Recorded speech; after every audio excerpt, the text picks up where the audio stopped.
Hey guys, Rick Stone here from Stoney Acres Gardening. Welcome to my channel. Today we are going to be talking about a method of trellising your tomatoes called the Florida weave method. Now this method is relatively new to me, but not new to the world. It's a method that we decided to start using about 3 seasons ago. And after this year, we have decided this is our method. This is the way we are going to be trellising our tomatoes. So it's a relatively simple method that you can use. What it requires is some good, heavy, solid, sturdy posts. So I use the I-beam fence posts that you can buy like at a farm supply store. You want to get tall ones, so we're talking 8-9 foot tall, so that you've got plenty of height for your plants. And it's pretty simple to set up. So you're just going to plant all of your tomatoes in a row, okay? And then we're going to put in posts about every 4 feet. So it depends on how long you've got. So here I've got about 8 or 10 plants total. And so we ended up doing 4 posts. And we put those posts about 4 feet apart, okay?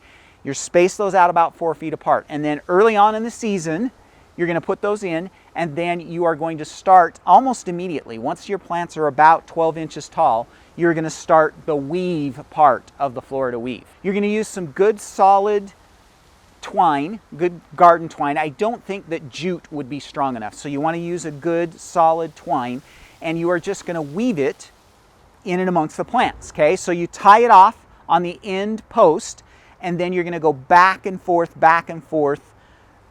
on one side of one plant, then the opposite side of the other plant, then back again, and then you tie off on the next post, and then you're going to go back and forth, tie off, back and forth, tie off.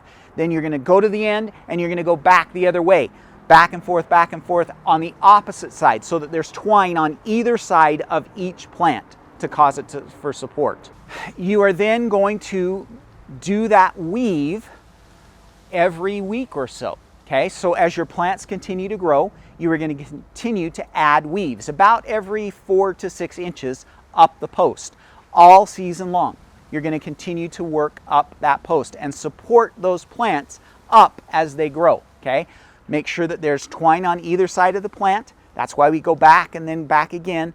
We weave through, and that supports those plants. And I love it. Okay, I love this method. I wish I'd have picked it up years ago, because it doesn't require lots of strings and overheads and posts and tying up and everything.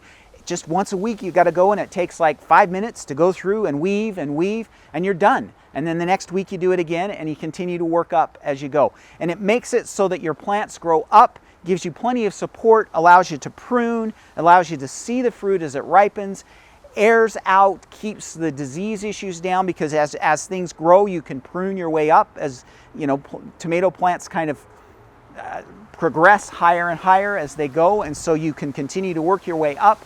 It helps you to prune and to clean, and it just makes everything so much nicer and neater and easier to manage. So here's an example. You can see this is what my Florida weave looks like. Now I'm going to take you over and show you what some indeterminate tomatoes look like in tomato cages. Okay, so see the difference? This is why I'm never going back to just plain old tomato cages. And this is so much less work than having to tie up those plants to a post or a string or whatever it is.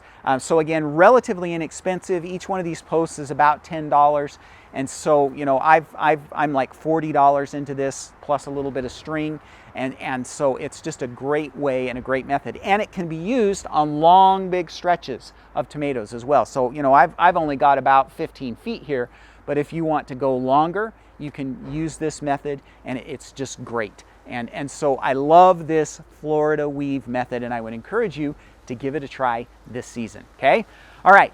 That's all I have for you for this week. Before I go, though, I did want to remind you that we do have a tomato growing course. If you're interested in learning more about growing tomatoes, kind of getting all the nitty-gritty on how to grow your best tomato crop ever, you can sign up for our tomato growing course. It's in the description down below. It's very inexpensive, and so click on that link down in the description below to check out our tomato growing course, okay? All right, that, my friends, is all I have for you for this week. Everybody have a fantastic week. Happy gardening.